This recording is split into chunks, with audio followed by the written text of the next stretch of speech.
사랑하는 여러분, 이제 수요 예배는 내 자녀를 이렇게 축복하라라는 주제로 신구약에 나오는 자녀에 대한 축복의 구절을 말씀을 나누고 또한 그 구절을 놓고 그대로 기도하는 시간을 갖도록 하겠습니다. 하나님께 맡기고 우리는 우리 자녀를 하나님 손에 드린다라는 마음으로 주의 말씀 듣고 기도하며 이들이 하나님 앞에 충성스러운 종이 될 수 있도록 기도하는 것입니다. 우리가 흔히들 유대인들은 물고기를 주는 것이 아니라 물고기 잡는 법을 가르쳐 준다고 했습니다. 이 세상에서 우리의 자녀들에게 부모가 줄 수 있는 최고는 두 가지입니다. 하나는 믿음, 다시 말해서 물고기 잡는 법을 가르쳐 주는 믿음을 가르쳐 주는 신앙의 유산이고, 또 하나는 향기로운 추억입니다. 이 둘을 전수해 줬다면 그것처럼 소중한 일은 없습니다. 신앙과 아름다운 추억, 이것이 우리의 자녀들 가슴 가운데 맺혀지기를 주님의 이름으로 축원합니다. 먼저 믿음의 중요성을 말하겠습니다. 첫째, 믿음은 구원을 얻습니다. 우리가 흔히 믿음, 소망, 사랑 이 세 가지는 항상 있을진데 그중에 제일은 사랑이라 그러면서 사랑 없으면 무슨 소용이 있느냐 이런 말 하는데 굉장히 잘못하면 인본주의로 흐르기가 쉽습니다. 믿음 없으면 아무것도 아닙니다. 믿음이 있어야 그 가운데 소망도 나오고 사랑이 나오는 것이죠. 믿음이 없이 소망도 있고 믿음이 없이 사랑만 있는다, 있을 수가 없습니다. 믿음이 얼마나 소중한가. 구원의 복음은 바로 이렇게 믿음 속에서 나오는 겁니다. 에베소서 2장 8절에 보면 너희는 그 은혜를 의하여 믿음으로 말미암아 구원을 받았으니. 자, 뭐로 구원을 받아요? 믿음으로 구원받습니다. 그러니까 믿음이 없으면 구원받을 수가 없습니다. 구원에 이르는 믿음이라고 있습니다. 성경에 보면 믿음도 여러 종류가 있는데 귀신도 믿음이 있는 거 아세요? 귀신들도 믿고 떤다고 했습니다. 귀신들의 믿음은 구원에 이르는 믿음이 아니었습니다. 그런데 구원에 이르는 믿음이란 뭐냐면 예수 그리스도께서 내 모든 죄를 짊어지고 죽으셨다라는 그 사실을 믿고 받아들이는, 인격적으로 만나는 그런 믿음이죠. 그런 구원에 이르는 믿음에 의해서 구원을 받는 것입니다. 그러니까 구원받지 못하고 하나님의 자녀가 되지 못하고 산다면 계속 그는 지옥으로 가고 있는 중입니다. 그래서 우리는 우리의 자녀에게 구원을 위하여 믿음 달라고 기도해야 됩니다. 그리고 믿음이 왜 중요한가? 두 번째로 하나님과 동행하는 방법이 믿음이라는 것입니다. 하나님이 우리를 이 땅에 창조하신 큰 이유가 뭐냐면 하나님과 교제하기 위해서입니다. 교제, 사랑의 교제. 그래서 하나님께서는 이 교제를 위해서 제일 필요한 게 자유예요, 자유. 자유가 없으면 교제를 할 수가 없습니다. 자유가 있기 때문에 사랑이 가능하고 교제가 가능한 것입니다. 만약에 나만 바라보게끔 인간을 만들었다면 그것은 교제가 아니고 사랑도 아닙니다. 그냥 로봇에 불과한 거예요. 그래서 하나님께서는 최고의 것을 주셨는데 이건 양날의 칼입니다. 왜 양날의 칼이냐 하면은 하나님을 택할 수도 있고 안 택할 수도 있는 자유, 그걸 주면서 그 자유를 가지고 하나님을 택해 하나님과 동행하고 교제하기를 원하는 것, 그것이 주의 마음이었습니다. 그리고 그것이 창조의 이유예요. 그래서 하나님은 다른 동물들과는 비교 불가로 하나님의 형상대로 지음을 우리에게 주었습니다. 하나님의 여러 속성을 우리에게 줬다라는 이야기죠. 그래서 그걸 가지고 하나님과 동행하기를 원하고 있습니다. 그런데 로마서 14장 23절 보면 믿음을 따라 하지 아니하였기 때문이라. 믿음을 따라 하지 아니하는 것은 다 죄니라. 어떤 일을 해도 믿음 따라서 하라는 거예요. 주님과 동행하면서 하라는 거예요. 내가 기도하지 않고도 내 마음대로 선택하고 내 마음대로 길을 갈 수 있습니다. 스펄전 목사님이 아주 유명한 말 했습니다. 기도하지 않고 얻은 것은 그 얻은 것 때문에 망한다고 했습니다. 나는 잘한 줄 알았어요. 그런데 믿음으로 행하지 않았다. 그러니까 하나님과 동행하면서 한 일이 아니다. 그것은 성경은 죄라고까지 말하고 있습니다. 그만큼 하나님과 동행하는 길이 믿음이죠. 그래서 우리 자녀에게 구원을 받기 위해도 하나님의 동행을 하기 위해서도 믿음이 필요한 것입니다. 특히 히브리서 11장 6절에 보면 믿음이 없이는 하나님을 기쁘시게 하지 못하나니, 그러니까 믿음 없으면 하나님을 기쁘시게, 하나님께 영광 돌릴 수가 없다는 거예요, 아예. 그러면서 믿음의 내용을 두 가지로 말하는데, 하나님께 나아가는 자는 반드시 그가 계신 것, 또 하나 자기를 찾는 자들에게 상 주시는 이심을 믿어야 할지니라. 자, 믿는 것, 하나님의 계신 것을 믿고요. 또한 하나님 앞에 살아서 내가 땅의 영광보다 하나님의 상, 하나님의 칭찬을 듣고 싶다. 그 마음으로 살라라는 것입니다. 이게 믿음의 내용이라는 것이죠. 아, 이 일을 하면은 세상에서는 참 영광스럽겠구나. 근데 하나님은 결코 기뻐하지 않겠구나. 그래서 하나님의 것을 선택을 했어요. 그게 참 하나님이 기뻐하시는 일 아니에요? 이게 사업을 할 때 굉장히 유혹들이 많이 올 것입니다. 우리 교회 성도님, 집사님 중에도 무슬림하고 이렇게 같이 사업을 하는 경우가 많은데, 요거 하나만 눈 찌끌 감으면은 돈이 들어올 것 같대요. 무슬림이 그걸 요구하는 거예요. 한국에 또 세계에 무슬림적 이런 세계를 조금 확대시키고, 아니 그런 포교의 행동은 아니더라도 이것을 잘 받아들이고 퍼뜨려 주면은 무슬림 세계가 퍼져나가는 거예요. 지금 무슬림이 두 가지 전략인 거 아시죠? 문화 전략, 인구 전략. 근데 문화 전략보다 인구 전략이 정말 무서워요. 지금 우리나라뿐만이 아니라 이스라엘의 최고의 위기가 뭔지 아십니까? 이스라엘도 애를 안 낳습니다. 사실 이스라엘 내부, 이스라엘 선교사님, 이스라엘에서 공부하고 있는 목사님들 얘기 들어보면 이스라엘도 굉장히 위기래요. 그 위기가 뭐냐면 인구 위기가 있대요. 이스라엘도 안 낳는데요, 그렇게. 이렇게 되면은 무슬림들은 뭐예요? 무지하게 낳는데, 무슬림은 낳는 정책이에요.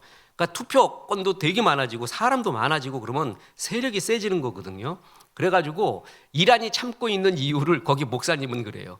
다른 이유 없대요. 10년 뒤면 이스라엘이 뒤집어질 수도 있다는 거예요. 왜 그러는가? 인구 때문에 그렇다는 거예요. 그 정도로 이스라엘도 이제 위기잖아요.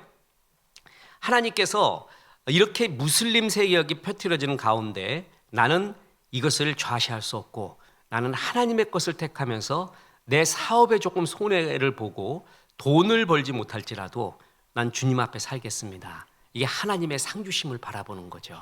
이런 사람 참 이게 나중에 남는 거죠. 하나님 앞에 할 얘기가 있다. 그래서 이 하나님과 동행하는 방법이 뭐예요? 믿음이다라는 거예요. 또 믿음이 왜 중요하냐 하면은 세상을 이길 힘을 얻게 됩니다. 그래서 요한일서 5장 4절에 보면 무릇 하나님께로부터 난 자마다 세상을 이기느니라. 세상을 이기는 승리는 이것이니 우리의 믿음이니라. 그러니까 세상 이기는 게 믿음이라는 거예요. 어떻게 믿음을 갖고 이길 수가 있는가? 믿음은 하나님과 붙는 거예요. 하나님과 콘크리트가 되는 거거든요. 하나님의 도움이 임하는 거예요. 그렇기 때문에 이길 수 있다라는 거예요. 제가 설교 때 늘 말하지만 A4 종이 한 장은 연약하게 그지없습니다. 그런데 그 뒤에 빨간 벽돌이 서 있어 봐요. 뚫을 수가 없습니다. 종이는 우린 약하지만 하나님 벽돌과 붙어야 돼요. 그 붙는 거를 뭐라고 그러는 거예요? 그걸 믿음이라고 하는 거예요. 믿음이 있을 때 하나님과 붙고, 왜냐하면 하나님은 믿음을 통해 역사하시는 거기 때문에 그래요. 이게 하늘나라의 법칙입니다. 믿음 가지고 기도하고 주여 믿습니다, 하나님을 신뢰할 때 하나님의 도움이라는 것이 임하게 된다라는 겁니다. 우리가 나이 들면서 크게 배우는, 이것은 예수 안 믿더라도 저절로 배우는 것 중에 하나, 세상 내 마음대로 되는 게 아니구나. 그죠? 세상 내가 열심히 노력한다고 되는 거 아니구나. 뭔가 하늘의 도움이 있어야겠구나. 이거는 예수 안 믿어도 압니다. 특히 자기 새끼 기를 때 제일 많이 안다 그래요. 자식 기를 때 제일 많이 알고, 사업을 할 때 또 알게 되고, 여러 가지 경우에서 내 마음대로 안 된다는 거 하나님이 철저하게 가르쳐 줍니다. 그리고 하나님의 도움 없이는 안 된다라는 것을 철저하게 우리는 깨달아가고 있습니다. 이 하나님의 도움이 임하는 것이 뭐예요? 그게 믿음이라는 것입니다. 믿음을 통해서 하나님이 도움, 우리에게 주의 도움을 임하게 한다라는 겁니다. 땅 위에 있는 배는 장정 10명, 20명이 덤벼도 이게 잘 미끄러지지가 않습니다. 끌 수 없습니다. 그런데 물이 들어왔어요. 밀물로. 배가 떴어요. 배가 뜨기만 하면은 아주 약한 힘으로도 배를 앞으로 밀 수가 있습니다. 세상에 우리가 박혀 있는 그런 배와 같습니다. 아무리 우리 힘으로 용을 써도 안 됩니다. 하나님이 밀물을 보내줘야 됩니다. 물 보내주잖아요. 그럼 배가 뜨게 돼 있어요. 그럼 아주 작은 힘만 밀어도 역사가 일어납니다. 이 하나님의 도움, 하나님의 밀물, 그걸 이끌어오는 것이 뭐예요? 믿음이라는 것이죠. 다윗이 골리앗 죽일 때 두 가지가 합쳐졌다고 했죠. 하나는 물맷돌의 실력입니다. 그리고 또 하나는 뭐예요? 하나님의 은혜입니다. 아무리 실력 좋아도요, 결정적인 순간에 은혜가 임하지 않으면 안 됩니다. 내일 또 우리 재민이, 황재민 또 청년이 군대를 또 들어갑니다.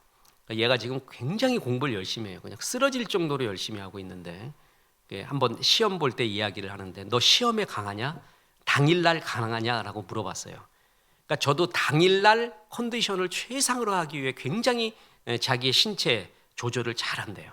잘하고 뭐도 안 먹고 잠은 자고 막 이러면서 당일날 최대한의 컨디션 올리기 위해서, 왜냐하면 한 번의 시험으로 이것은 모든 승부를 보기 때문에 조절합니다. 그랬더니 자기가 이때 하나님의 도움 없이는 안 된다는 걸 알았대요.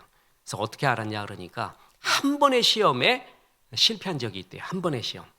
물론 자기가 컨디션 조절도 잘못했지만 시험지를 받아보는데 블랙아웃이 되어버리대요. 머리가. 그야말로 백지가 되어버리더래요. 그래갖고 그야말로 우리 농담으로 하는 말 있잖아요. 하얀 건 종이요, 까만 건 글씨라. 생각이 안 떠오르는 거야, 생각이. 그래서 그렇게 열심히 했는데 허무할 정도로 생각이 안 나더래요. 그때 자기가 알았대요. 컨디션 조절뿐만이 아니라 주의 도움이 결정적이라는 거예요. 그래서 자기는 얘가 그렇게 예배 열심히 드리고 또 수련회까지 가고 그 시험 기간에도 그러면서 하나님 도와주십시오. 하나님 도와주십시오. 결정적인 당일날 주의 도움 없이면 안 된다는 거 아닙니까? 우리 옛날에 본고사 볼 때 저희 선배님이 있었다고 합니다. 학교를 3수 만에 들어왔는데 거의 수석차석하는 사람인데 3수 만에 들어왔대요. 그래서 그 누님인데 누님 간증하는 거 보면 거짓말 같아요.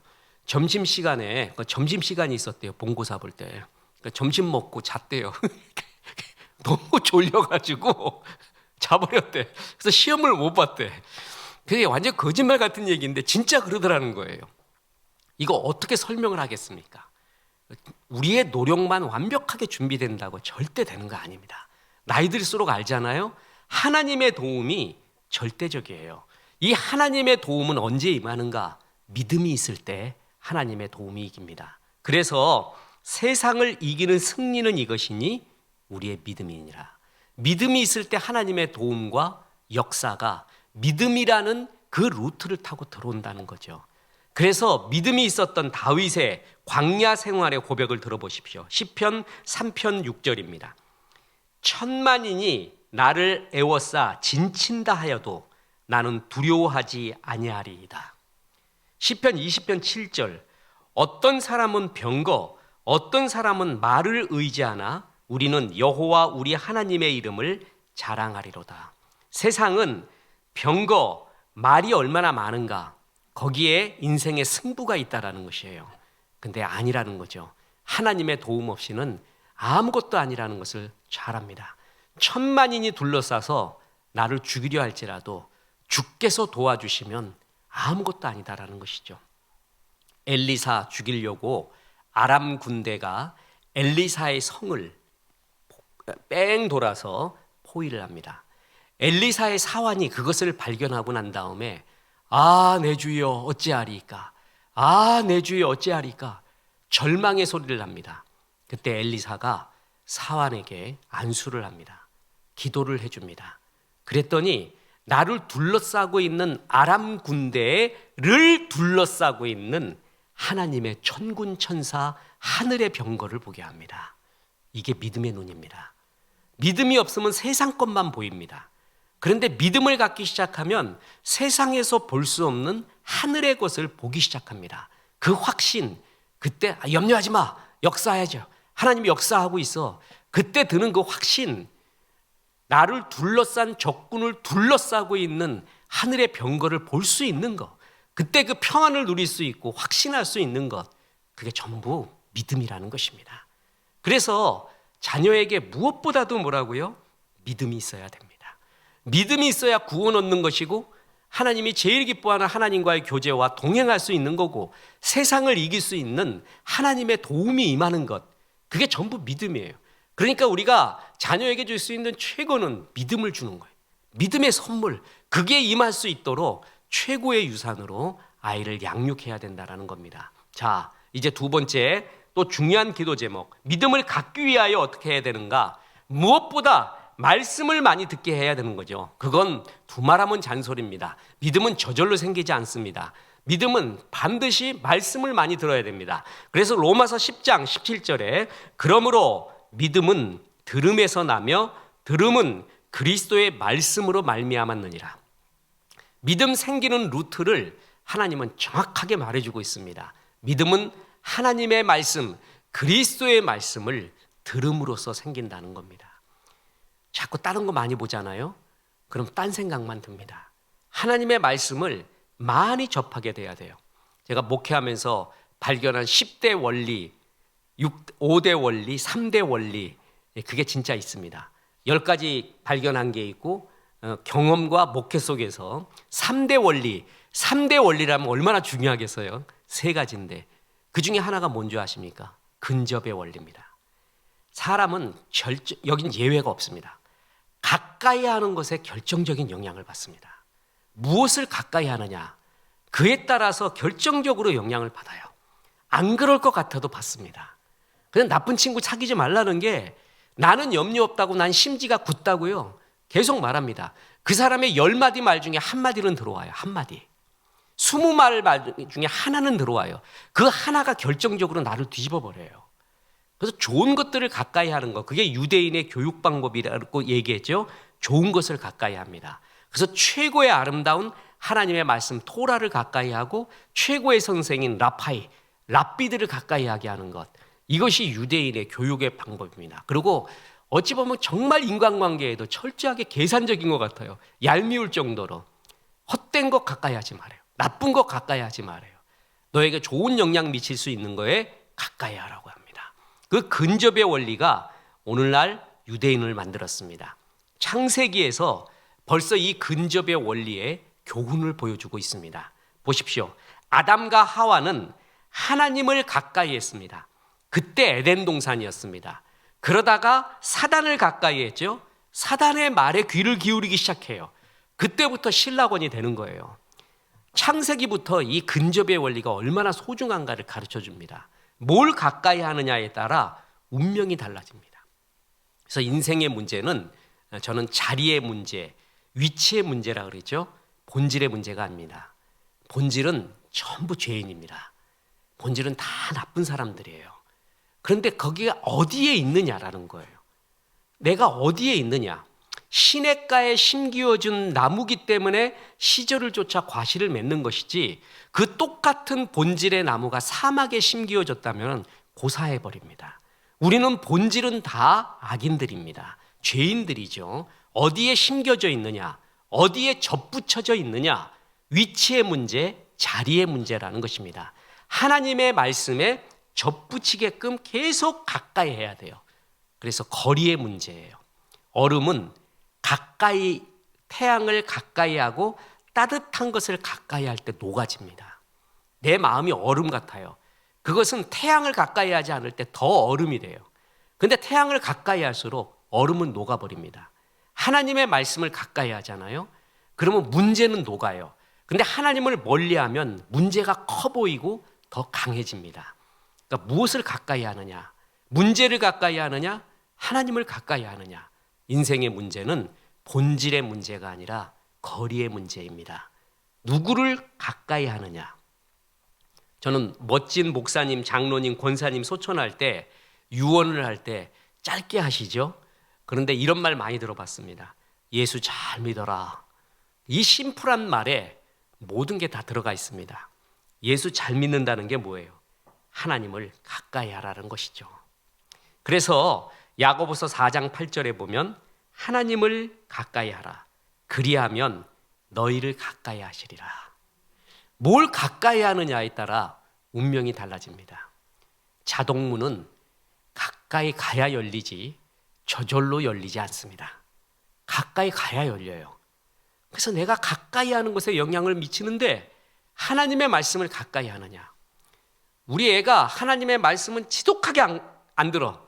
들을 기회도 안 줘. 자기가 들으려고 하지도 않아. 부모도 들을 기회도 안 줘요.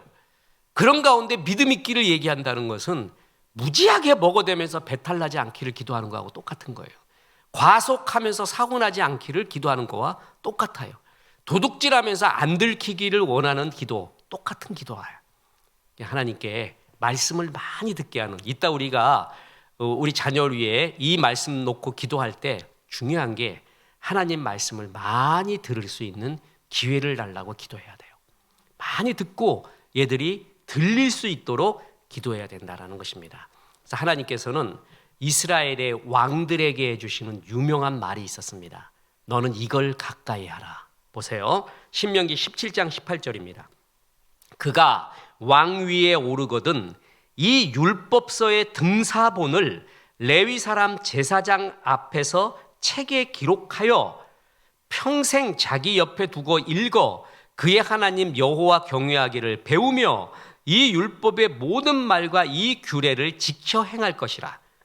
그리하면 그의 마음이 그의 형제 위에 교만하지 않고 이 명령에서 떠나 좌로나 우로나 치우치지 아니하리니 이스라엘 중에서 그와 그의 자손이 왕위에 있는 날이 장구하리라. 왕들에게 뭐라고요? 성경 필사본, 등사본, 복사본이죠. 그거를 옆에 두게 해라. 그래서 항상 읽게 하라. 성경 옆에 두고 읽어라. 그것이 곧 여호와 경외하기를 배우는 것이다. 그래서 그 말씀대로 지켜가라. 그래서 왕들에게 가까이 두라고 하는 것이 바로 성경책이었습니다. 저는 참 역사로 보면 신라 시대에 성경이 전해졌다라는 역사적 고증도 있습니다. 이 세종대왕이 성경을 만약에 읽었으면 난 그런 상상을 해봅니다. 책 벌레잖아요. 세종은 벌레 중에 벌레입니다. 그러니까 세종이 두 개를 절대 못 낳았다는 거 아니에요. 하나는 고기 먹는 거하고 하나 책 보는 거. 그러니까 아버지 태종이 상당했을 때도 세종한테는 고기 먹이라 그랬어요. 쟤는 안 먹으면 정신 분열 일어나니까 쟤는 몇 끼 먹었어요. 세종은 몇 끼. 그래서 몇 끼 쟤 고기 먹여라. 그리고 또 하나 책 좀 뺏어라. 쟤 좀 책. 그래갖고 독감 걸려갖고 죽으려고 하는데도 책 보고 있으니까 책 다 뺏어와라. 내시한테 지시했더니 병풍 뒤에 숨겨놓고 거기 들어가서 읽었다는 거 아닙니까? 뭔가 다른 거예요. 그냥 그러니까 경련, 왕을 견제하는 어떤 제도 중에 하나거든요. 경련이라는 게 아침, 점심, 저녁으로 열면서 왕 가르치는 거예요. 막 어떨 때는. 그런데 그거를 완전히 역으로 이용한 것이 세종이었다는 거 아니에요. 그 대제학들이 세종 앞에서 꼼짝을 못했다는 거예요. 그 정도로 공부한 사람 앞에 나는 하나님이 만약에 성경을 줬다면 얼마나 좋을까. 그러면 다른 인문학 책보다 성경이 진짜 진리라는 걸 알지 않을까요? 세종 정도 되면은 하나님의 은혜가 임하면 우리가 지금 밀라노 칙령 같은 세종 칙령 발효해가지고 그냥 유교 국가가 아니라 기독교 국가가 될 수도 있었던, 그만큼 책을 좋아했는데 왕들에게 하나님이 주시는 명령이 성경 필사본, 등사본을 옆에 둬라. 그래서 가까이 하라. 그걸 늘 봐라. 이렇게 말하는 게 여호와를 경외하는 거고 그 후에 임할 축복을 말할 정도였습니다. 믿음은 들음에서 납니다. 들음은 그리스도의 말씀으로 말미암습니다. 그러니까 성경 말씀을 계속 또 보고 또 보고 또 보면은요 다릅니다. 진짜 다릅니다. 인문학에서 말하는 구름 잡는 이야기, 나도 할 수 있는 이야기하고는 완전히 다릅니다. 말씀은 사건을 일으키고 역사를 일으킨다는 거죠. 말씀을 많이 듣고 그게 들리기 시작할 때, 그럴 때 믿음이 생깁니다. 저 젊은이 수련회 갔을 때, 나 전도사 때 뭔가 좀 있었나 봐요. 이렇게 딱 예지력이. 수련회를 하는데 한 청년이 이제 의대 다니는 애였어요. 정신과. 여기서 지금 개업도 했습니다. 애가. 우울증 담당이래. 그래서 그러냐. 그래서 네가 와서 먼저 기도받아라. 그래서 은혜 받고 난 다음에 해야지. 약만 주면 안 된다. 그러면서 이제 가끔 통화를 합니다. 이 친구가 딱 수련회를 왔는데 제가 그때 전도사였죠. 그때 전도서 말씀을 전했어요. 전도서. 청년이여, 네 아름다운 때에 아름다움을 마음껏 살아봐라. 네가 원하는 대로 살아봐라. 그런데 이 모든 것을 하나님이 보고 계시고 결산한다. 그 말씀이 임했어요. 그때 얘가 동공지진이라고 하세요. 동공지진. 그냥 거의 졸음 직전에 있었던 애가 동공지진이 딱 일어나요. 이게 또 그거 딱 캐치하는 게 사역자들이에요. 말씀이 들어갔구나라는 게 느껴요. 그리고 그때 느낌이 무슨 느낌이었냐면 잠깐 느끼는 게 아니라 이 말씀은 평생 간다. 얘한테 평생 박히는 말씀이 들어갔다라고 전도사 때 딱 느꼈어요. 아니나 다를까. 그래갖고 만났습니다. 만나서 전화통화에서도 너 전도서 12장 1절 말씀 알아? 1, 2절? 그럼요. 내 평생의 말씀인데요. 아니나 다를까 딱 그거예요. 너 수련회 때 그때 그 말씀 받았지? 맞대요. 어느 수련회 때고 그때 상황도 어땠지? 어떻게 아니 그거를? 어떻게 아니? 하나님이 그때 너에게 말씀하는 거를 느꼈다. 그 믿음. 제가 때로 그런데요. 마음대로 살고 싶더래요. 내가 원하는 대로 그냥 살고 싶더래요. 그런데 그럴 수 있다는 거지. 그럴 수 있다. 그럴 수 있는데 하나님이 다 보고 계시고 결산한다. 그 말씀이 떠나지가 않더래요. 떠나지가. 한번 어떤 큰 위기가 닥쳤습니다. 삶에 상담을 했습니다. 상담을 하면서 그랬습니다. 너 이 위기를 네 힘으로 극복할 수 있다. 네가 갖고 있는 네트워크, 너의 총명함, 너의 물질, 모든 것으로 이 위기를 극복할 수 있다. 근데 내가 보기에는 그걸 극복할 수 있는 그런 고난 주신 게 아니다. 이걸 통해서 너 겸손하고 하나님 앞에 붙어 있으라고 주님이 이 고난 주신 거다. 다시 말하지만 네 힘으로 이거 극복할 수 있다. 충분히 할 수 있는 여건이 너에게 있다. 그걸로 기뻐하지 마라. 그러면 이것은 고난이 아니라 고생이다. 주신 이유, 하나님이 너를 만나게 하고 나를 만나게 하신 이유가 뭔지 아느냐? 내가 이 말 전해주기 위해서다. 하나님께 기도해라. 철저하게 겸손해라. 그래서 해결해라. 네 능력으로 하려고 하지 말고 하나님의 도움으로 했다라는 간증할 수 있도록 해라. 이렇게 이야기했습니다. 저는 그 말도 들어갔다고 믿습니다. 아, 들어가고 있구나. 이런 게 들어가는구나. 그게 어느 때 느끼냐면 주의 말씀이 들어가는 것, 그때 막 폭포수같이 그 속에 믿음이 생기는 게 느껴져요. 그건 설명할 길이 없어요. 설명할 길이. 근데 그것은 가만히 있으면 되는 게 아니에요. 이렇게 자꾸 주의 말씀을 들어야 돼요. 듣고 들어야 돼요. 제가 로마서 시간에 했었나요? 복음은 내 삶으로 증거하는 게 아닙니다. 굉장히 오해하면 안 돼요. 뭐 그리스도인 입만 살아가지고 삶으로 증거해야지, 거룩한 삶으로. 그거 속지 마세요. 그거 잘못하면 인본주의 말이에요. 내 삶으로 증거해서 예수 믿는 사람 하나도 없습니다. 직접 입으로 증거해야 되는 거예요. 입으로 예수 믿으세요. 당신 하나님 떠난 죄인이고, 당신 하나님 떠난 죄와 그 다음에 모든 삶 속에서 범하고 있었던 죄들을 짊어지고 예수님이 돌아가셨습니다. 이것을 믿고 받아들이면 죄 용서 받습니다 하고 증거를 해야지, 멋진 삶 보여준다고 그 사람이 구원받는 거 아닙니다. 그것은 뒤에 해도 돼요. 그래서 그리스도인의 삶이 이런다는 것은 뒤에 보여주고, 구원의 복음은 내 삶으로 증거하는 게 아니라 입으로 증거해야 됩니다. 마찬가지로 믿음이라는 것은 그냥 생기는 게 아니라 하나님의 말씀을 뭐라고요? 자꾸 듣게끔 해야 됩니다. 이게 중요한 것입니다. 여기에 지혜가 있는 거고 여기에 모든 포인트가 있게 되는 겁니다. 말씀이 흐르는 자리, 듣는 자리, 말씀이 있는 자리에 앉게 해야 됩니다. 자, 그래서 믿음은 어떻게 생긴다? 들음, 하나님의 말씀으로 생긴다. 요거는 철제 원칙이에요. 첫째. 두 번째, 믿음이 생기는 루트가 있습니다. 스스로 기도할 때입니다. 누가복음 17장 5절에 사도들이 주께 여짜오되 우리에게 믿음을 더하소서. 기도 제목입니다. 나에게 믿음이 없잖아요. 그런 믿음, 산 같은 믿음이 안 생겨요. 그러면 기도해야 돼요. 스스로 나에게 믿음을 더하여 주옵소서. 악에서 구하시고 믿음을 더하여 주옵소서 라는 기도를 스스로 해야 됩니다.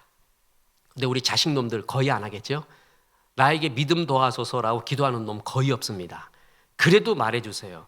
아빠, 나는 안 말해도 믿음이 안 생기는데요. 그러면 뭐라 그러냐 하면, 첫째, 하나님의 말씀을 많이 들어야 된다. 둘째, 믿음이 안 생기면 네가 답답하지? 그럼 네가 기도해라. 나에게 믿음을 더하소서. 사도들이 기도한 것처럼 너도 그렇게 기도하라. 그러면 애들은 참 순진합니다. 애들은 정말 그렇게 기도해요.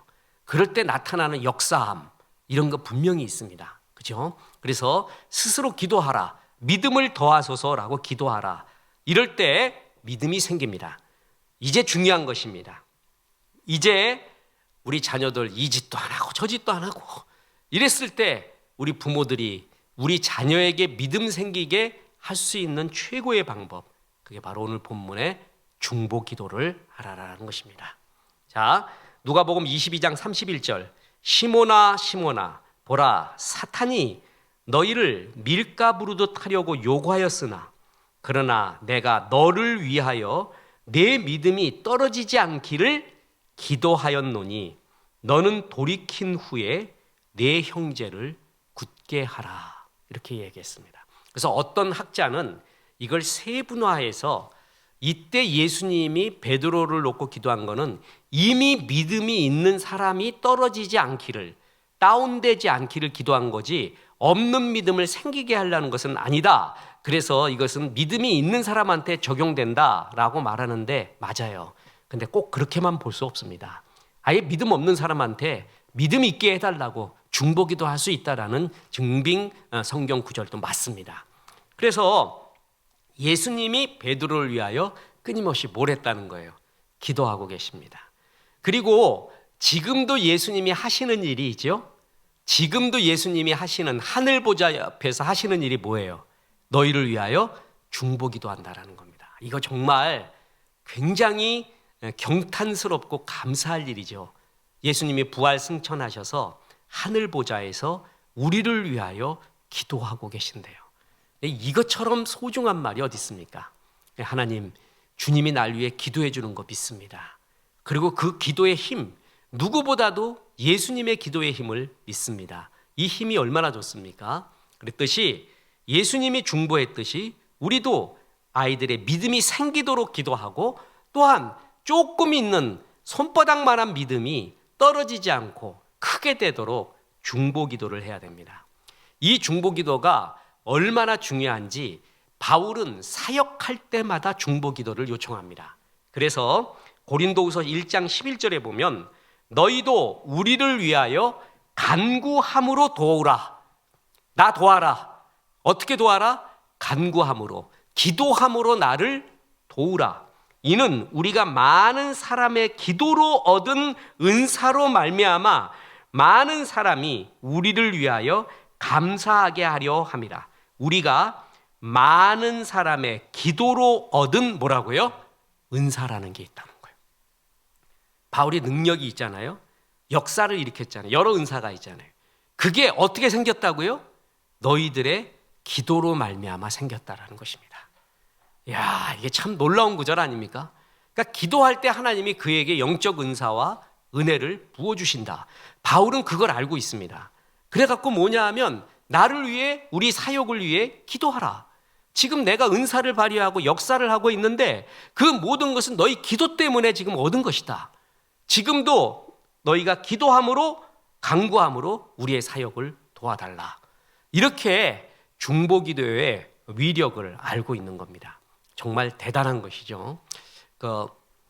찰스 스펄전 목사님의 목회 성공과 은혜의 비결을 말할 때 그때 중보기도를 듭니다. 어느 정도 중보기도 했느냐? 365일 24시간 기도를 짰습니다. 그래서 돌아가면서 한 번도 쉬지 않게 계속 기도했다는 그 로테이션 기도죠. 이른바 로테이션 기도. 여의도 순복음교회 마찬가지였습니다. 저는 우리 교회 굉장히 자랑 중에 하나가 자발적으로 만들어진 중보기도. 저는 정말 자랑스럽습니다. 놀랄 정도로 자랑스럽고 거기서 역사하는 힘이 많이 있는 것을 알고 정말 빚을 지고 있다는 걸 진심으로 감사합니다. 정말 잘하고 계십니다. 아무 문제 없이 하나님의 역사, 하나님의 은혜와 도움을 불러오고 있는 것, 그게 바로 중보기도입니다. 그래서 우리가 이제 이 중보기도의 위력을 알면서 엘리야의 중보기도를 마지막으로 보면서 이 말씀 놓고 기도하려고 합니다. 여러분, 중보기도 하면은 기도의 능력이라고 말할 때 대단한 게 엘리야였습니다. 그렇죠? 비도 내리고 말이 역사가 일어나잖아요. 하나님 불 내려 주소서 하니까 불도 내려오잖아요.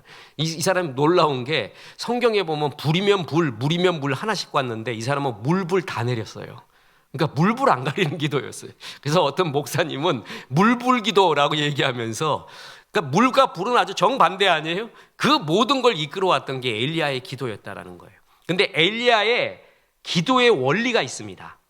보세요. 야고보서 5장 17절에 엘리야는 우리와 성정이 같은 사람이로되, 이걸 제일 먼저 말하고 있습니다. 엘리야가 다른 사람이 아니라는 거예요. 우리와 성정이 같은 사람이로되 그가 비가 오지 않기를 간절히 기도한즉, 자, 간절히라는 말이 나오죠. 기도한즉 3년 6개월 동안 땅에 비가 오지 아니하고 다시 기도하니 하늘이 비를 주고 땅이 열매를 맺었느니라. 엘리야는, 첫째, 엘리야는 기도의 용사. 그러니까 기도했더니 비도 안 내리고요, 기도했더니 비 내리고, 기도했더니 불 내리고, 그러니까 이런 사람 없습니다. 대단한 사람이죠. 이 사람의 기도의 제목, 기도의 원리 중에 하나가 뭐였다고요? 간절이었습니다. 우리가 흔히 간절이라고 말하면 이제 농담 섞어서 간이 저리게 기도하자, 그래서 정말 간이 저릴 정도로 기도해야 된다, 이렇게 말합니다. 그래서 막 벽치기 기도, 날뛰기 기도, 뜀뛰기 기도, 뒹굴기 기도부터 시작을 해가지고 그게 간절함으로 알아요. 근데 그건 간절함의 일종입니다. 저도 다 해봤습니다. 그러니까 저는 수련회 한번 갔다 오면은 목이 성할 날이 없어요. 한 진짜 일주일 가더라고요. 있는 목을 다 했어요. 그리고 내가 지나보자 그래가지고 히스기야의 벽치기 기도, 그리고 뒹굴기 기도, 뜀뛰기 기도부터 해가지고 그야말로 온 진액을 다 쏟아서 했어요. 근데 어렸을 때, 젊었을 때 뭣도 모르고 뭘 기도하는지도 모르고 주여 믿습니다부터 해갖고 좋습니다 막 이래가면서 하고 있는 거예요. 그죠? 그게 간절함이냐? 그건 간절함의 일종이고요. 소리 안 질러도요. 그리고 참 이렇게 막 춤을 추고 날뛰지 않더라도 간절하게 기도하는 거. 성경에서 간절함을 이야기할 때는 계속적인 기도를 의미합니다. 믿음으로 계속 기도하는 거예요. 그러니까 엘리야의 기도는 뭐냐면 단번에 승부를 보는 기도가 아니라 계속적으로 믿음으로 기도합니다. 하나님이 왜 계속적으로 기도하라고 하는 줄 아십니까? 첫째는 하나님을 계속 신뢰하면서 기도하는 거예요. 그죠? 둘째는 원샷에 들어주잖아요. 내 자식을 위해, 아니면 사랑하는 사람이 어떤 일이 있을 때 한 번 기도했는데 다 들어줘요. 그 사람에 대한 사랑이 없어집니다. 그리고 교만해집니다. 그 사람을 위해서 몇 번을 했는지 몰라, 얼마나 했는지 몰라. 그럼 그럴수록 사랑해져요. 그럴수록 애정이 가요. 그죠? 그럴수록 애틋하고 더 사랑이 가고 관심이 가요. 완샷에 했는데 다 나요. 그러면 내 기도로 났는지도 몰라. 그리고 나는 완샷 기도로 끝내준다 그래서 그 교만함이 쌓여요. 계속적인 기도. 그래서 예수님도 결정적인 기도를 할 때, 겟세마네 동산에서 기도할 때 몇 번 하는 거예요? 계속 3번 기도하시고, 바울도 자기 육체의 가시를 위해 기도할 때 1, 2, 3, 3번 했다는 게 아니죠. 끊임없이 했다는 얘기예요. 그건 끊임없이. 그래서 그거를 안 주시는 이유가 계속 기도하며 하나님을 신뢰하게 하고 그 사람에 대한 사랑을 넘쳐나게 하는 거예요. 완샷으로 끊으면 그 교만해지고 사랑에 관심이 없어집니다. 자, 엘리야가 열왕기상 17장에 사르밧 과부의 집으로 갑니다. 그야말로 찢어지게 가난한 사르밧 과부에게 엘리야를 대접하라고 하죠. 진짜 벼룩이 간을 빼먹지. 어떻게 그럴 수가 있는가? 사르밧 과부를 고치려고 하는 거죠. 도움을 받아야 되는 존재라는 자아에서 그것도 대선지자를 도와줬다라는 자아로 바꿔버리는 거예요. 그때 하나님께서 이 사르밧 과부의 집에 떡 그리고 기름과 가루가 떨어지지 않는 기적을 그때 주시죠. 그리고 났는데 17절에 보니까 문제가 터졌습니다. 하나밖에 없는 아들이 병들어 죽은 것입니다. 그랬더니 열왕기상 17장 17절에 2일 후에 그 집 주인 되는 여인의 아들이 병들어 증세가 심히 위중하다가 숨이 끊어진지라 여인이 엘리야에게 이르되 하나님의 사람이여 당신이 나와 더불어 무슨 상관이 있기로 내 죄를 생각나게 하고 또 내 아들을 죽게 하려고 내게 오셨나이까. 기가 차 죽었어요 정말. 이게 엘리야 때문에 죽은 거예요 이게. 너무 속상하면 사람이 맨날 남의 원망해요. 그냥 시어머니가 전 며느리 잘못 들어와서 저때 왜 며느리가 뭐 어땠다고 그러는 거예요. 저 사위 하나 잘못 들어와서 저렇대. 왜 그런 말을 해요. 얼마나 가슴에 못을 박는 거예요. 그런데 그렇게 꼭 원망하면서 마녀 사냥을 해야지 속 시원하고 이렇게 좀 죄를 경중하게 하려고 하는 거예요. 엘리야가 정말 억울하잖아요. 근데 두말하지 않고 그 아이를 달라고 그럽니다. 그리고 다락방으로 올라갑니다. 문제를 안고 다락으로 올라간 거예요. 이 장면이 꼭 어디하고 비슷한 것 같지 않아요? 뭐하고 비슷해요? 그렇죠. 히스기야. 히스기야가 항복하라고 항복 조서를 받잖아요. 그랬을 때 어떻게 해요? 그걸 그대로 가지고 여호와의 성전으로 오죠. 문제를 내가 품고 고민하지 않고 그대로 갖고 와요. 하나님 앞에. 그게 기도예요. 그게 하나님 앞에 드리는 거예요. 아이를 안고 다락에 가서 기도를 합니다. 그런데 그 기도의 모습에 엘리야의 전형적인 기도의 패턴이 나옵니다. 보세요. 열왕기상 17장 20절. 여호와께 부르짖어 이르되 내 하나님 여호와여 주께서 또 내가 우고하는 집 과부에게 재앙을 내리사 내 그 아들이 죽게 하셨나이까 하고 그 아이의 위에 몸을 3번 펴서 엎드리고 여호와께 부르짖어 이르되 내 하나님 여호와여 원하건대 이 아이의 혼으로 그의 몸에 돌아오게 하옵소서. 여호와께서 엘리야의 소리를 들으심으로 그 아이의 혼이 몸으로 돌아오고 살아난지라. 기도할 때 이거 성경 시험에도 많이 나왔어요. 그 몸을 3번 펴서 엎드리고 무슨 얘기냐 하면은 3번 간절히 3번이나 기도했다. 애한테 안수하고 일어나서 기도하고 이렇게 기도하고 이렇게 기도한 거예요. 한 번 한 게 아니에요. 하나님이 응답하시고 역사할 때까지 기도하는 거예요. 또 보세요. 갈멜 산상에서 열왕기상 18장에서 역사가 일어났죠. 그 후에 3년간의 가뭄을 끝내고 비 내려달라고 기도할 때도 보세요. 열왕기상 18장 42절. 엘리야가 갈멜산 꼭대기로 올라가서 땅에 꿇어 엎드려 그의 얼굴을 무릎 사이에 놓고 그 사환에게 이르되 올라가 바다 쪽을 바라보라. 그가 올라가 바라보되 아무것도 없나이다. 이르되 7번까지 다시 가라. 7번까지. 아무 일도 안 일어나요. 그러니까 뭔가 좀 조금이라도 일어나면 좋겠는데 아무 일도 안 일어나는데 7번이나 계속 가라 그러고 44절에 보십시오. 7번째에 이르러서는 그가 말하되 바다에서 사람의 손만한 작은 구름이 일어나나이다. 이르되 올라가 아합에게 말하기를 비에 막히지 아니하도록 마차를 갖추고 내려가소서 하라 하니라. 이 유명한 손바닥 구름 사건입니다. 7번째까지 계속 기도한 거예요. 또 기도하고 또 기도하고 또 기도한 거예요. 7번째에 가서 뭐예요?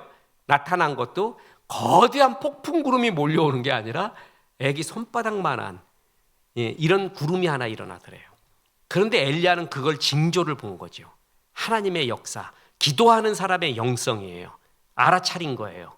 그래서 이제 비 온다. 마차 준비하고 비 맞지 않도록 해라. 희망의 징조, 이것을 봤다라는 것입니다. 엘리야의 기도가 완샷에 이뤄진 게 아닙니다. 엘리야는 기도의 왕, 그야말로 물불을 다 내린 그런 선지자인데 그의 기도는 간절히 계속해서 믿음으로 기도했다는 거죠. 자, 계속 기도하는 거예요.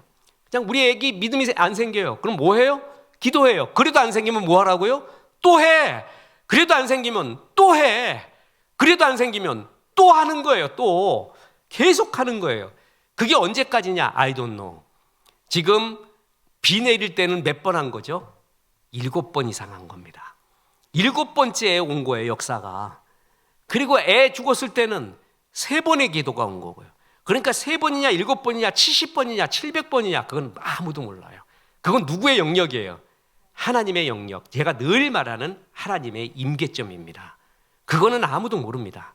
그런데 그때까지 뭐 하는 거예요? 우리는 기도하는 거예요. 기도. 그래서 뭐냐면 고넬료야, 네 기도와 구제가 하나님 앞에 상달된 바 되어서, 상달, 그냥 계속 한 거죠. 하나님의 임계점에 딱 다다른 거예요.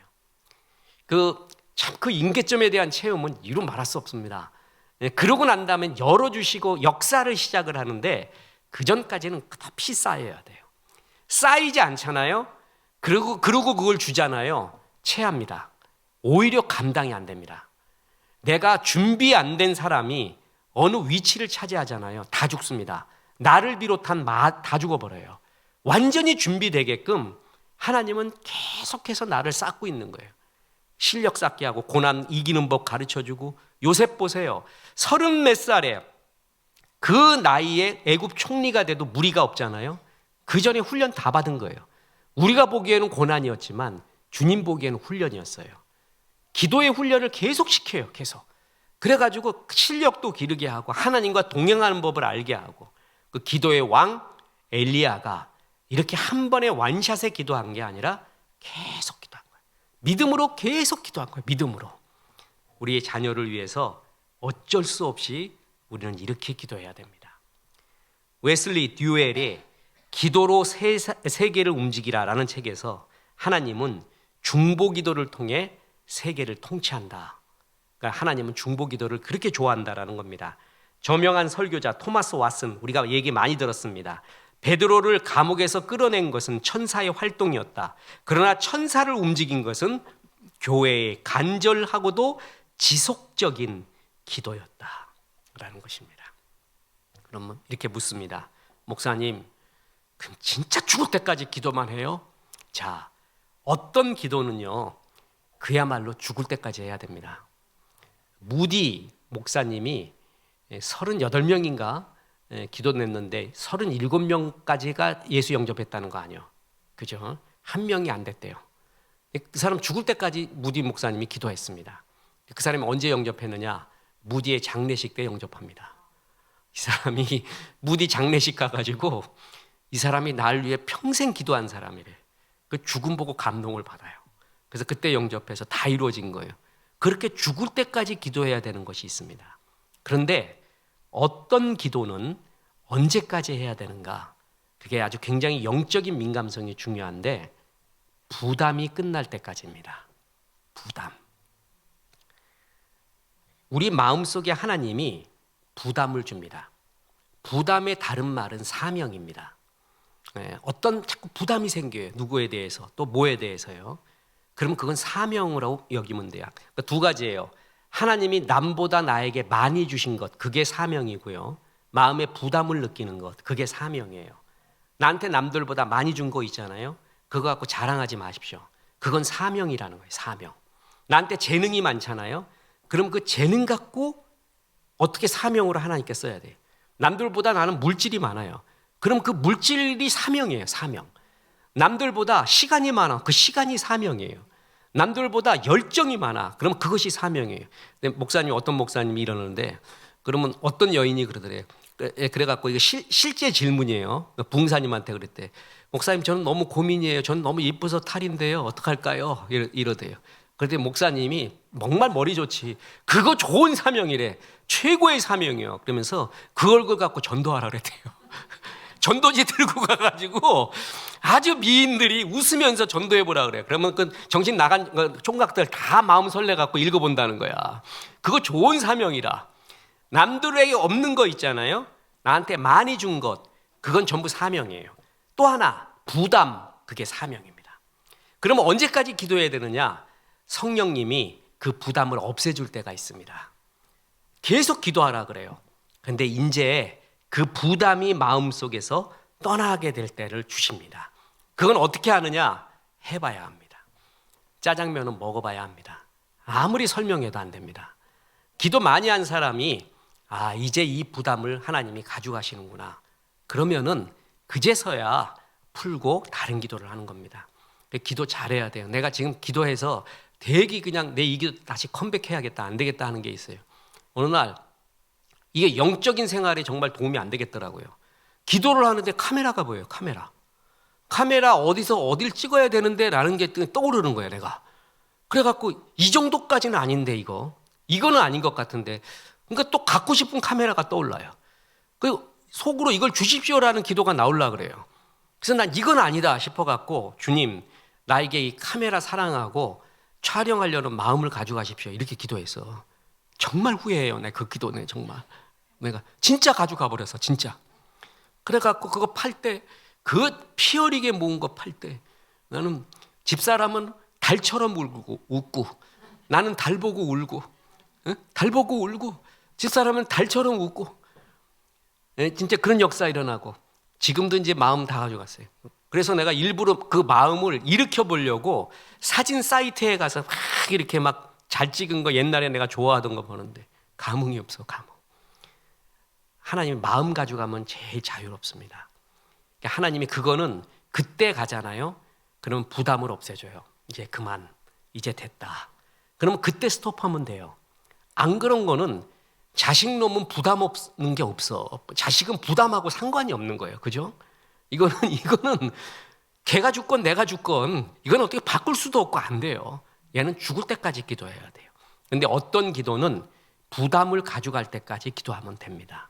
근데 자식 놈에 위한 기도는 죽을 때까지 가야 돼요. 그래서 내가 살아생전에 그거를 못 보더라도, 그 역사를 못 보더라도, 이 요셉의 해골 갖고 은혜를 받듯이 내가 기도했던 것, 아버지의 소원했던 것, 그런 것들을 통해서 애가 구원받을 수 있습니다. 여러분, 만약에 우리 자식 놈이 구원 못 받고 믿음 없다 그러잖아요. 그럼 딴소리 유언하지 말고 정신 바싹 차릴 때 녹음을 하던가 유언서를 쓰세요. 내 죽을 날을 기록해서, 내가 우리 아들 딸한테 정말 바라는 게 있다, 하나님 잘 믿어라, 복음을 다 기록하세요. 복음을 다 기록하고 아버지가 만난 하나님의 이야기를 쫙 적으세요. 이게 너에게 줄 수 있는 나의 최고의 유산이고 나의 간절한 바람이고, 사랑하는 길동아, 천국에서 만나자꾸나. 너 예수 안 믿으면 이 아빠 천국에서 못 본다. 굿바이. 그렇게 할 수밖에 없다. See you again in heaven. 이렇게 말하고 싶다. 그런 거를 막 진짜 간절한 마음으로 막 유서 쓰고 막 이렇게 녹음도 하고 막 그러면서 줘요. 그러면 내가 이제 하나님께 갔을 때 걔가 열매를 맺을 수도 있습니다. 내 얘기는 이만큼 간절한 마음으로 아이의 믿음을 위해 기도해 주어야 된다라는 것입니다. 그죠? 이제 우리의 기도의 제목이 있습니다. 오늘 이 말씀을 다 들었습니다. 믿음이 왜 소중한가? 구원의 방편. 믿음이 없으면 구원을 못 받습니다. 그리고 믿음이 있어야 하나님과 동행하는 겁니다. 하나님과 동행하고 교제하기 위하여 우리 인간을 창조한 창조의 질서인데, 하나님과 동행하는 것이 바로 믿음으로 사는 것입니다. 뿐만 아니라 현실적으로도 믿음이 세상을 이기는 힘이 되어서 믿는 자에게 하나님의 도움이 임합니다. 역사가 일어난다라는 것이죠. 이 믿음은 하나님의 말씀을 들을 때 생각이 납니다. 그래서 무조건 말씀을 많이 접하게 해야 됩니다. 내 스스로 중보기도, 내 스스로 믿음도 해달라고 기도해야 됩니다. 뿐만 아니라 중보기도 해야 됩니다. 그래야 생기는 것입니다. 그래서 이 시간 이 말씀을 붙잡고 우리가 기도를 하는데, 첫째, 우리의 자녀에게 믿음을 더하소서라고 기도합니다. 둘째, 믿음으로 하나님의 도움이 우리 자녀의 삶에 가득 임할 수 있도록 기도합니다. 세 번째, 하나님의 말씀을 들을 수 있는 기회를 많이 달라고 기도합니다. 네 번째, 그 말씀이 들리게 기도를 합니다. 자, 다시 들어보세요. 믿음을 더하소서. 믿음으로 하나님의 도움이 가득 임하게 하옵소서. 말씀을 들을 기회를 많이 주옵소서. 자, 네 번째도 있습니다. 저 기록이 안 돼 있는데, 말씀이 들리게 도와주옵소서. 그러니까 말씀을 들을 때 들려야 돼요. 그죠? 말씀이 들리게 도와주옵소서. 이 네 가지를 위해 우리 주여 한번 크게 외치고 우리 자녀를 위하여 중보기도 하겠습니다. 같이 기도합니다. 주여! 할렐루야. 하나님 감사합니다. 하나님 이 시간 주 앞에 나와서 아버지 주 앞에 간절히 찬양하며 아버지 주의 귀한 말씀을 듣고 주 앞에 또 간절히 간구하는 아버지 기도의 시간을 우리에게 주신 하나님, 그 은혜에 진심으로 감사합니다. 하나님, 우리가 주 앞에 간절히 간구하며 나아갈 때에 아니 먼저 우리 마음 가운데에 주를 향한 믿음과 아버지 또한 주를 향한 그 의지가 우리 가운데 더욱더 임하게 하여 주시옵소서. 아버지, 어떠한 선택의 순간 가운데에 아버지 나의 생각과 나의 지식과 나의 힘으로 나의 의지로 나가는 것이 아니라 아버지 나를 이끄시고 나를 지으시고 나를 있게 하시고 나를 인도하신 그 하나님을 의지하고 믿음으로 나갈 수 있는 우리가 되게 하여 주옵소서. 하나님, 이 시간 우리가 먼저 우리 자녀들의 그 믿음을 위해서 기도합니다. 하나님, 우리 자녀들의 믿음을 더하여 주시옵소서. 아버지, 우리 자녀들이 너무나 아버지 믿음을 소유하고 아버지 믿음을 지키기 어려운 그런 시대를 살아가고 있습니다. 아버지, 우리나라의 교육 환경이나 또 많은 사회적인 문화들이 아버지 우리 자녀들을 아버지 주 앞에 나가지 못하고 아버지 주 하나님을 온전히 믿지 못하고 하나님을 의지하지 못하게 하는 많은 아버지 어려운 문제들이 너무나 많습니다. 아버지, 먼저된 우리들, 아버지 하나님의 자녀된 우리들, 이런 자녀들을 위해서 기도하게 하여 주시옵고, 우리 또한 자녀들이 아버지 믿음을 더할 수 있도록 믿음을 온전히 소유하며 믿음을 온전히 유지해 나갈 수 있도록 아버지 우리 자녀들이 또 세상을 이길 수 있는 힘을 더하여 줄 수 있도록 아버지가 세상이 변화되어 줄 수 있도록 사회의 구조와 아버지 문화들이 변할 수 있도록 우리 성도들이 먼저 기도하게 하여 주시옵소서. 그럴 때 아버지 우리 자녀들 또한 아버지 자신들의 믿음을 위해서 더 간구하게 하여 주시고 아버지 또한 어떤 순간순간마다 나를 이끄시고 나를 있게 하시고 나를 인도하시는 그 하나님을 온전히 믿고 의지하며 나갈 수 있는 우리 자녀들의 그런 하나님을 향한 그 믿음이 더욱더 자리할 수 있도록 주여 도와주옵소서. 아버지, 믿음이라는 것이 내가 하나님을 믿고 의지하는 것도 있지만 나를 향한 그 믿음, 나를 붙들어 주시고 나의 길을 인도하신 그 하나님께서 나를 향한 그 믿음 또한 우리에게 꼭 필요한 줄로 압니다. 하나님, 우리를 사용하여 주옵소서. 우리 자녀를 사용하여 주옵소서. 우리 자녀를 세워주시옵소서. 믿음이 견고하게 설 수 있는 아버지 우리 자녀 될 수 있도록 주여 도와주옵소서. 또 주 앞에 간절히 간구합니다. 믿음으로 하나님이 도움이 가득한 아버지 우리 자녀들께 하여 주시옵소서. 아버지, 정말 선택의 순간에 아버지 정말 저들이 하나님만 바라보고 나가게 하여 주시옵소서. 아버지, 좋습니다. 아버지, 우리 같은 많은 사람들, 많은 지인들, 많은 도매인 사람들이 많은 거 좋습니다. 저들의 의견을 구하고 저들의 조언을 구하는 것도 좋습니다. 하지만 하나님, 그런 의견, 그런 조언을 구하는 것에서 우리가 멈추고 아버지 그런 것들을 받았다면 하나님 앞에 들고 나가게 하여 주시옵소서. 하나님, 이러한 생각들이, 이러한 조언들이 맞습니까? 하나님, 내가 가야 할 길이 맞습니까? 하나님, 하나님의 뜻이 이것입니까? 라고 먼저 묻고 나아갈 수 있는 아버지 우리 자녀들을 내어오게 하여 주옵소서. 그럴 때 하나님, 우리 자녀들이 하나님의 도우심을 힘있게 하여 주시옵소서. 아버지, 저들의 가지고 있는 힘으로 한 발 한 발 나가는 것이 아니라 하나님께 열어주신 그 길을 아버지 하나님께 동행함으로 나아갈 때에 아버지 그 어떤 것도 우리 자녀들에게 해함이 되어지지 않게 하여 주시고 하나님 모든 것을 이기며 하나님 뚫고 나가게 할 때에 아버지 또 문제를 넘어가게 하실 때에 하나님 도우심 말미암아 임마누엘 되신 하나님 말미암아 기뻐하며 감사하며 찬미가 가득한 우리 자녀들의 삶이 되어질 수 있도록 주여 도와주옵소서. 아버지, 우리 자녀들의 힘만으로 나가기를 어렵습니다. 오직 하나님께서 함께하여 주셔야지만 우리 하나님께서 그 길을 열어주시고 인도하여 주시지만 또 우리 자녀들이 그렇게 열어주시고 인도하실 하나님의 말씀에 아버지 의지하며 순종할 때만 그 길이 열려질 줄 믿습니다. 우리 자녀들의 믿음을 주여 함께하여 주시고 저들 삶 가운데 주께서 도움의 손길로 함께하여 주옵소서. 또 아버지, 우리 자녀들이 말씀을 들을 기회를 많이 주시옵소서. 아버지, 예배 자리에 사모하게 하여 주시옵소서. 아버지, 인터넷이나 많은 곳에서 정말 아버지 무수히 많은 말씀을 들을 수 있습니다. 말씀의 홍수의 시대를 살고 있습니다. 하지만 하나님, 그 말씀이 아버지 우리 자녀들에게 얼마나 큰 힘이 됩니까? 아버지, 우리 자녀들이 예배 현장을 사모하게 하여 주옵소서. 이곳에 나와서 하나님이 직접 말씀하여 주시는 그 말씀을 우리 자녀들이 듣고 그 말씀을 깨닫고 그 말씀에 순종함으로 아버지 우리 자녀들이 살아갈 힘과 용기를 갖게 하여 주옵소서. 믿음은 들음에서 난다 하였습니다. 우리 자녀들이 아버지 말씀을 사모함으로 또 하나님의 은혜를 사모함으로 하나님께서 주실 그 믿음과 하나님께서 저들이 열어가실 그 삶을 비전을 아버지 우리 자녀들이 아버지 예배 가운데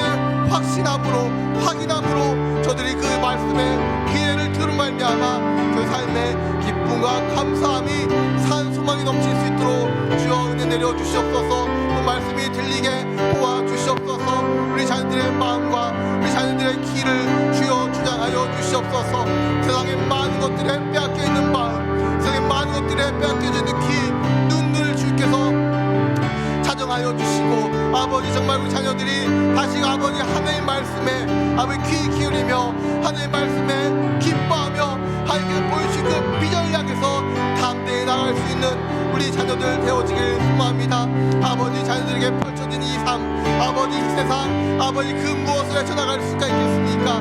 부모된 우리들이 우리 자녀들과 얼마나 오래 같이 살 수 있겠습니까? 아버지 우리의 삶은 유한합니다.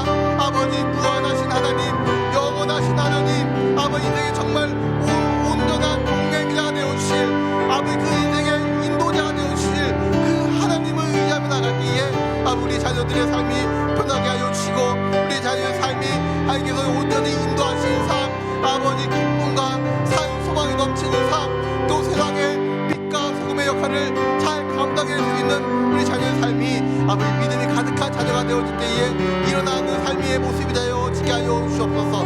이를 위해서 부모된 우리들, 또한 교회 성도된 우리들, 우리 다음 세대를 향해서 날마다 힘써 기도하게 하여 주옵소서. 내 기도도 정말 중요합니다. 우리 가정의 기도도 정말 중요합니다. 하지만 우리 교회에 속한 우리 자녀들, 또 아버지 세상에서 방황하며 유리하며 다시 아버지 하나님의 뜻대로 나아가야 되는 우리 자녀들 향해서 우리가 전심으로 기도하게 해주시고, 이 기도가 온전히 아버지 앞에 온전히 상달되어 주시고, 아버지 뜻에 따라 하나님, 우리의 성도님 부모님들의 기도를 들으심을 믿습니다. 우리의 자녀를 하나님의 손에 맡깁니다. 도와주시옵소서. 우리의 자녀에게 믿음을 더하여 주옵소서. 구원에 이르는 믿음을 갖게 도와주시고, 하나님의 은혜에 젖어 사는 믿음으로 동행하는 삶을 살 수 있도록 도와주옵소서. 그리하여 하나님이 기뻐하는 삶 살게 도와주시고, 이 각박한 현실 가운데 하나님의 도움을 믿음으로 받을 수 있도록 주여 도와주시옵소서. 믿음은 들음에서 나고 들음은 그리스도의 말씀으로 말미암는다고 말씀하셨는데, 우리의 자녀가 하나님의 말씀을 많이 듣게 도와주옵소서.